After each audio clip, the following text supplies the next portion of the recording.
The Book of the Dead is not a book per se, but rather a corpus of ancient Egyptian funerary texts from the New Kingdom. Each book is unique as it contains its own combination of spells. In total, about 200 spells are known, and these may be divided into several themes.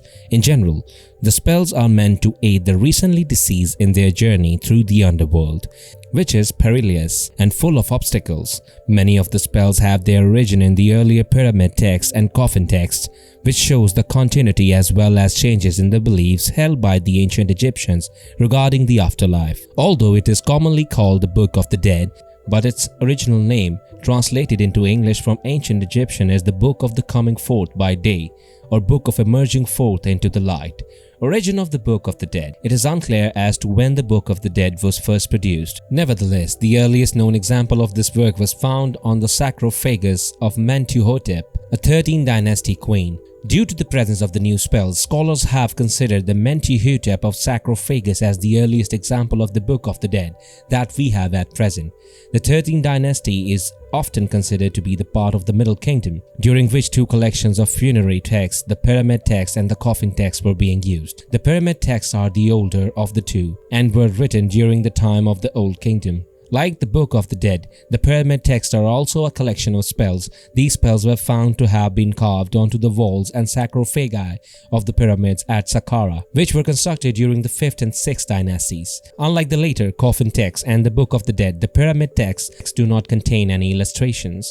During the Old Kingdom, the pyramid texts were reserved for the pharaoh, and this is reflected in the spells found in the work. These spells deal mainly with the protection of the pharaoh's physical remains, the reanimation of his body after death, and his ascension to the heavens, the three primary concerns of the Old Kingdom pharaohs regarding their afterlife. The ultimate goal of the pharaoh was to become the son of the new Osiris, but this journey of transformation was full of perils. Therefore, the pyramid text contains spells that could be used to call upon the gods for their aid in the afterlife, a feature found in later funerary texts as well. Interestingly, if the gods refused to comply, the pyramid text provides spells that the deceased pharaoh could use to threaten them. During the first intermediate period, the ancient Egyptians began writing spells on coffins. It was, however, only during the Middle Kingdom that it became widespread. Currently, the work known as the coffin text consists of around 1,185 spells, most of which are found to have been written on coffins, hence its name.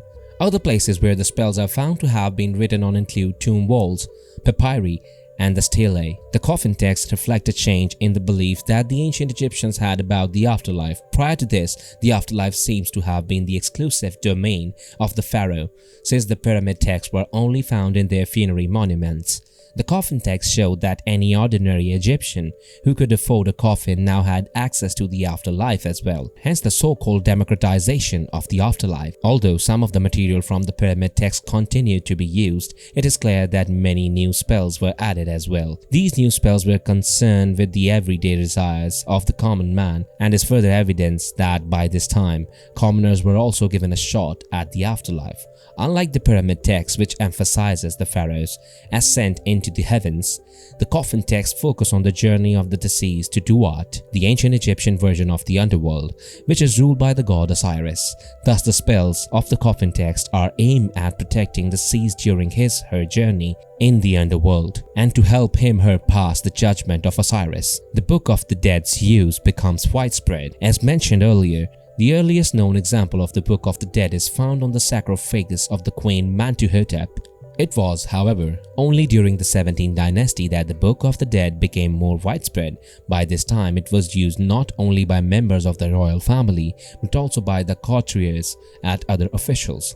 Although the spells were typically inscribed on the linen bandages used to wrap the mummies at the point of time, they have also been found occasionally written on coffins and papyri. The development of the Book of the Dead continued during the New Kingdom. In addition, the spells were now more commonly written on papyri, and the text is often accompanied by beautiful illustrations. One of the most famous examples of the Book of the Dead from this period is the Papyrus of Anai, which is today displayed in the British Museum in London. The Papyrus of Anai consists of 6 distinct pieces of papyri and has a total length of 78 feet. Like many other examples of the Book of the Dead from the New Kingdom, the Papyrus of Anai was written in cursive hieroglyphs. Almost all the spells of this papyrus are accompanied by the illustrations, making it a beautiful powerful work of art. In the succeeding period, that is the third intermediate period, the hieratic script began to be used as well. This was the cheaper version that more people could afford. The reduced cost meant that the text lacked illustrations apart from a single one at the beginning of the work. Finally, it was during the 25th and 26th dynasties that the Book of the Dead was standardized. Thus, for the first time, the Book of the Dead obtained a coherent structure and was split into chapters. This version of the text is known as the Sate edition, which distinguishes it from the earlier Theban edition. It is unclear, however, if this standardized version was the norm, since very few manuscripts can be dated with absolute certainty to the 26th dynasty. At present, there are perhaps less than 20 known copies of the Book of the Dead from this period. As a comparison, about 400 to 500 manuscripts from the late Ptolemaic period are known. The spells of the Book of the Dead. Although the spells from the Book of the Dead were already known to the scholars prior to the 19th century, it was only in 1842 that the first collection of the texts were published by Carl Richard Lepsius, a German Egyptologist. It was Lepsius who coined the modern name of this text. Incidentally, the Arabs too referred to this funerary text as the Book of the Dead, alluding to the fact that they were often found accompanying mummies. Apart from publishing the text, Lepsius also carefully ordered the spells and assigned a chapter number to each of them, and this system is still in use today. Although there is no canonical Book of the Dead and the spells contain variations, Lepsius's system has provided it with some sense of order and allowed later scholars to view it as a coherent piece of work. For his work, Lepsius referred to a Book of the Dead. From the Ptolemaic period, the text was written on papyrus and belonged to a man by the name Euphunk. Today, the artifact is housed in the Tyrina's Egyptian Museum. Lepsius numbered the spells in Euphunk's Book of the Dead from 1 to 165, and these were later divided into 5 segments. It may be mentioned that there were spells used during the New Kingdom and Third Intermediate period that were no longer used during the late period, and therefore were not included in Lepsius's work.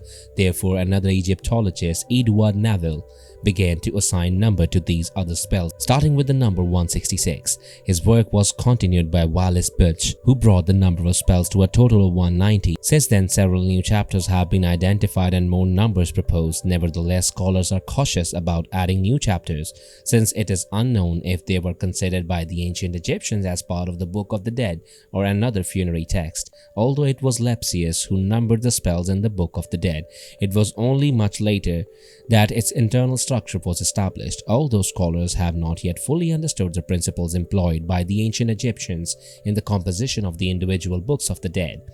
The standardized version published by Lepsius has been divided into 4 sections. This division, which attempts to decipher the logic behind the text sequence, was made by Paul Bagwet in 1967. Bagwet divided the text into the following headings: Proceeding to the Burial Place, chapters 1 to 16, Regeneration, chapters 17 to 63, Transfiguration, including taking various form and the Judgment of the Dead, chapter 64 to 129, The Underworld, chapter 130 to 162, and a supplementary additional formula, chapters 163 to 165. An example of spell from each of the 4 sections is as follows: Formula for going out by day and living after death.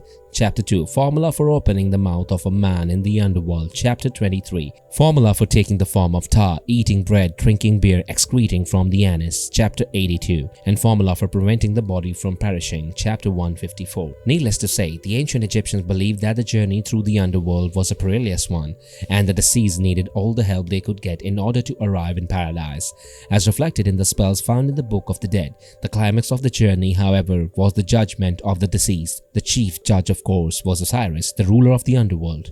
In addition, there were also 42 gods who assisted Osiris in his judgment of the deceased. The spells required for the deceased for passing the final judgment in the underworld can be found in chapter 125 of the Book of the Dead. According to Lepsius's arrangement, chapter 125 is known as the Book of the Entering the Broad Hall of the Two Goddesses Right. This chapter is known also as the Negative Confession, as the deceased is supposed to demonstrate their innocence by listing all the evil things that he or she did not do during his/her lifetime.